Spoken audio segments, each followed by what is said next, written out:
James and Richard Madden to the stage. You're Prince Charming and you're Cinderella. Welcome them. Thanks, you guys, for coming and hanging out. Thank you for having us. You know, I had the chance to see this film earlier this week. I went to a press screening. But I also had the chance to see it with a woman who brought her daughter, who every time, Lily, you came on stage, she said, Cinderella. Cinderella. Like, have That's a you, relief. right? No, it is, but it was so sweet and endearing. And have you just been sort of carrying that weight thinking, girls now look up to me, they think I am Cinderella?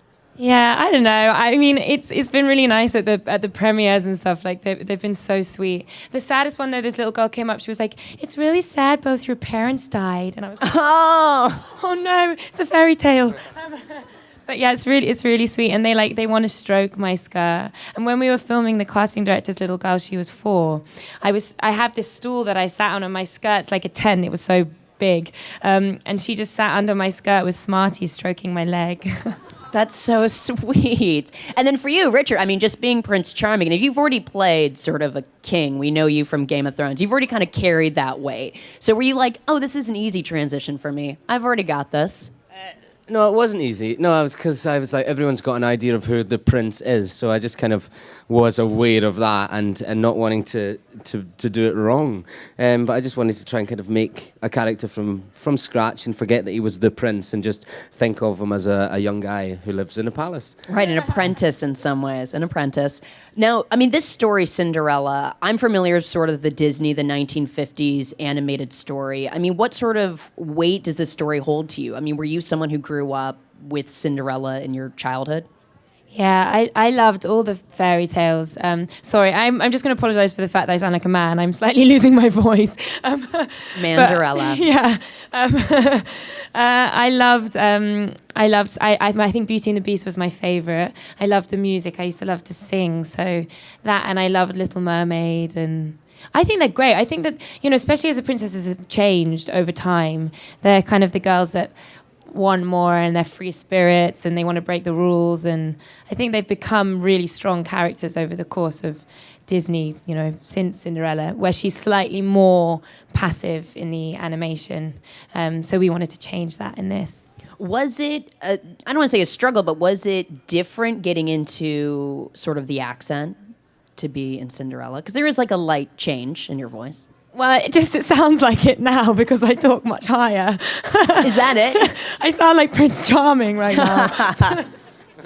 No, there's sort of like a different cadence, really, in your speaking. I did watch it and was like, oh my God, I'm talking much higher and softer, and I just wanted to try and be as sort of light and graceful and, kind of possess that quality that I think princesses have. We're going to watch a clip. We have a clip of when your two characters first meet. And I think we should play it, and then I have some questions for you. So let's watch this clip. A moment from Cinderella, out in theaters on Friday. I have Lily James and Richard Madden joining me right here on stage. Now, when I saw this clip, and I thought, all right, this is a big shift in the movie. Right now we have our moment when you two meet. But getting to talk to you, what I was really thinking about was you have to act on horses. Like, how difficult is it to work with animals on a project? Well, we practiced a lot. Lily couldn't actually ride at all before we started shooting this, and she's riding bareback with no stirrups or anything, so she really does an incredible job. Thank you. But yeah, it's quite a lot of work when you have to try and, you're trying to control these beasts and do what we need to in the scene. But that was part of what Kenneth Branagh wanted to happen, was this kind of metaphor for these two people meeting and trying to control this feeling, something else that's going on they're trying to contain while connecting with each other. Kind of metaphor for their feelings all coming through and not really the unpredictability of it. I mean, there's undeniable sort of chemistry between you two in the character, in the movie. How early on do you get to do like a meeting shot for a movie? Because that is a really big sort of shift for the movie.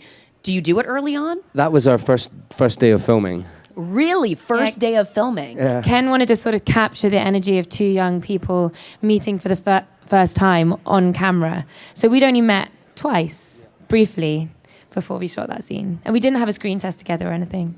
You didn't even have a screen test yet. So this is like raw, natural energy that we're seeing on screen. Yeah. I mean, I was so excited when I found out that it was Richard. Ken emailed me and said, we've cast your Prince Charming and it's Richard Madden, and I was thrilled. She thought I was someone else. But tell me, so what is that day like? Because you would think you'd have to sort of choreograph that scene. So it was already set up. What did sort of Kenneth give you as direction for your... Because it's important. Prince Charming and Cinderella need to basically fall in love in this moment. Well, that's what we tried to Spoiler not alert. think about. We tried to not think about them falling in love at that moment, actually, because I think if we thought about that, it would have affected how we played the scene. But luckily, we had so much else going on. You know, Cinderella's horse is out of control, and I'm trying to calm that down. So before we've realised that we've settled and are speaking to each other, it's happened. So we've not tried to think about it. You know, we're kind of the adrenaline of being on the horses and trying to control them and working out who each other are. That kind of gets in the way. So before we know it, we're kind of really close to each other talking, and it's very intimate all of a sudden. And Richard genuinely saved me because, as he said, I'd only just learned to ride. So when my horse was going and he stopped it, he really stopped it. And I was like, oh no, I'm fine. I'm totally in control, because everyone's panicking that I'm going to break my leg on the first day. And Richard genuinely saved me. And the terrified camera crew that were going to take them out with two horses at full speed. We were pretty reckless, to be fair. I mean, yeah, we should mention for people in case you didn't see in that scene. I mean, you are bareback and you're using the horse's mane as your reins. Like, it is full on wild cantering. Full on. That's so insane. So, how close up are the cameras? Do you feel that atmosphere when you're on set, that they're right up on you for those kind of close-ups? On the close-ups, but on the wides and stuff, it really felt... It did feel quite raw, and it wasn't particularly structured because we were on horses, so we just had to go with it, really. Yeah, what do you think? Yeah, and I think we get on really well as actors, and actually when you start doing a scene like that, it kind of everything else you forget about, and you are just trying to control the horses, and there's a bit of you that's trying to... Did you say horses? The horses. The horses. Not horses. I'm not 7 years old. The horses. It's my accent. This is it. I'm in New York. No one understands my accent. And you're trying to hit marks on the ground as well. So there's so much else going on that you kind of just try and focus on each other and forget the rest of it. So that's day one. And from what I'm reading, the production was 8 months. Is that right? It felt like a long show. It wasn't that long for you guys? It was 4 months. 4 and a bit months. All right, that's still long. Yeah. I mean, it's longer than from probably, especially for you, Lily. I mean, other than the early scenes, it feels like you're in 80% of every shot. That's a heavy schedule to keep. Did it feel that heavy when you were shooting? Yeah. I was in a lot. And we also had night shoots. So, you shoot from 7 in the evening till 6 in the morning. And we were outside, and it's England, so it's freezing all the time. And we were, so it was a really grueling schedule. Yeah. And you sort of felt it. And it was also done sort of in a real castle. So those scenes that we see of the ballrooms and stuff, was that actually shot in a castle? No, we shot that on the 007 stage in Pinewood where they shot James Bond. Lies! So it looks like a castle. It was well done. Amazing sets they built. They built these full ballroom scenes, these huge sets, which made you feel like you're actually in a palace. And they had 2,000 lit candles during the ballroom scene and 600 dancers and supporting artists. So you kind of felt like you were in the middle of it. And actually, in relation to talking about the cameras being there, sometimes you feel them, but other times when Cinderella appears in the ball at the top of the stairs, Ken would let the cameras roll. So she'd come down the stairs, we'd go into the first dance together, we'd talk, we'd go into the next bit of the dance, and then we'd leave. It was almost like theatre some days. Yeah, those feel like long shots. And you have to hit your mark, right? Especially for choreography with dancing. How heavy was that, where it's you make one mistake and you have to start from point A again from minute 10 or whatever? More like you make one mistake and Cinderella's going to be on her back on the dance floor. Yeah, not quite that early, should she be on? Was all that sort of choreography planned out well before the shoot? How much? No, because you guys had just sort of met. So what are sort of days like when you have to learn choreography? Well, we would rehearse every weekend, sort of after that initial time we would rehearsing. And I'd rehearse during the week while Lily was on set. And Richard was so good because he said, I'd never really ridden before. You hadn't really done dancing in that way before, and he really led. But we'd sort of rehearsed for a really long time, and then suddenly they introduced the dress, and it was sort of I had a nervous breakdown. I had a nervous breakdown. Describe that dress, please. Describe it. Richard was the one that had to navigate it. There is three of us in this relationship. There's the Prince, Cinderella, and the dress at all times. She's like my bodyguard. She ensures that he doesn't get very close to me. Nowhere near. I mean, it looks, at least on film, like there's 800 layers on that dress. I mean, how heavy was it? Did it feel like the weight of it when you were dancing even? Yeah, it was heavy, but it was Sandy Powell, the designer. She's a genius. I mean, I felt transformed when I put that dress on. So the heaviness and all that kind of disappeared in the fact that I gasped because it was such a beautiful gown. I mean, it was like, I think there was 400 miles of thread in the dress. Wow. And there was eight layers of like gossamer thin silk, and it was all slightly different colors of purple. So the color of the dress isn't CGI'd. It was what Sandy did. She made how the light hit it. It looked different in different lightings, and yeah. I'm gonna assume you weren't actually wearing glass slippers.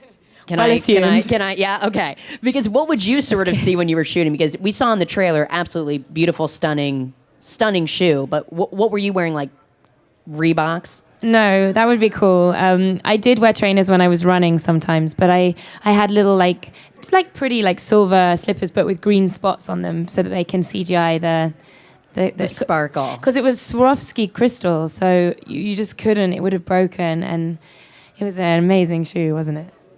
I want to, before we sort of get to our Q&A portion, I do want to play one more clip if we can. When Cinderella first gets her name and we get to see Cate Blanchett as your evil stepmother. Let's take a quick look, and I want to talk to you about Cate Blanchett. So good. She gives me shivers. I mean, Cate Blanchett's so amazing in that movie. But I imagine everyone's sort of like palling around at craft services, and then she's got to walk on set and just turn it on. Is that sort of your experience with Cate Blanchett? Yeah, I'm so glad she wasn't Method. I wouldn't have been able to deal with it. Cate Blanchett being mean, no. She was, because she's so cool and kind and just wonderful. And then the scenes, you know, but you know, her character was so layered. It was so deep. You could see where the cruelty was coming from, and it almost made it more evil and very psychological. And I think it adds a depth to the fairy tale, which, you know, doesn't exist before. And it's because she's such an amazing actress. Richard, you had mentioned the director, Kenneth, earlier. I mean, what sort of tone did he set for the sort of just shooting in general? I mean, it was a really fun set to be on, but also there's something special about Kenneth. This could be Macbeth or Cinderella, and he'd put the same amount of detail and work into it. So you felt that, you know, he would give me and Lily books on a daily or weekly basis of, have a look at this or read this book, things that you wouldn't expect. You know, I'd get Machiavelli's The Prince or something, and he'd say, I think the Prince would be reading that just now. And although you're not going to read that on screen from performance, it's just an extra bit of something that goes into how much thought he puts into it. So it was a really good working environment. But when you're on set with people like Kate and Derek Jacobi and Stellan Skarsgård, you need to kind of really be on your A game and come prepared, and Ken really encourages that, and that's kind of inspiring to be around. Yeah, and the movie is absolutely beautiful. The cinematography is incredible. Does it seem strange when you sort of have that day-to-day, right? You're on set, you see it as how you see it, and then you actually see the final project. Is it sort of how you imagined, or is it kind of mind-blowing when you see the final project? It's mind-blowing. Yeah, but also the sets were all built, like it was real. So in a way, I mean, it's even more beautiful. And actually, I don't think it was real. So the house was built, the ballroom was built, the rooms, the outside, my carriage was real, the white horses, the fountain, the stairs, you know. So it was like diving into the storybook every day and coming out the other side and just existing in this fairy tale world. It was mind-blowing. It was mind-blowing. And so now that you sort of have these kind of projects, right? Like, what was either coming across script-wise? Like, what was it that made you think, I really want to do Cinderella? What was it in this script that stood out to you that you thought, I'm going after this project? I think it was, well, selfishly, for me, the Prince has only got 2 or 3 scenes in the animation, and in this version you get to see him as a son and as a soldier and as a friend, as well as Cinderella's prince. But what really attracted me was the story is much more modern. Now, we all know the story of Cinderella, but you know, in the original animation, there's that idea of a damsel in distress that needs a man to come and save her from her terrible life. And in this version, it's not. You've got two young people that come together and bring the best out of each other. Cinderella opens the prince's eyes to lots of different things, and I think that's a much more relevant story to be telling now that actually it's unity that's stronger. Richard Madden and Lily James are here, and we're going to get to the Q&A portion of our little moderated chat. Cinderella, the film, is out on Friday, and I believe we're going to kick it to the audience. Hi there. Hi. Was there a film you saw growing up that defined what movie magic meant to you? And how did your experience making this movie complement that?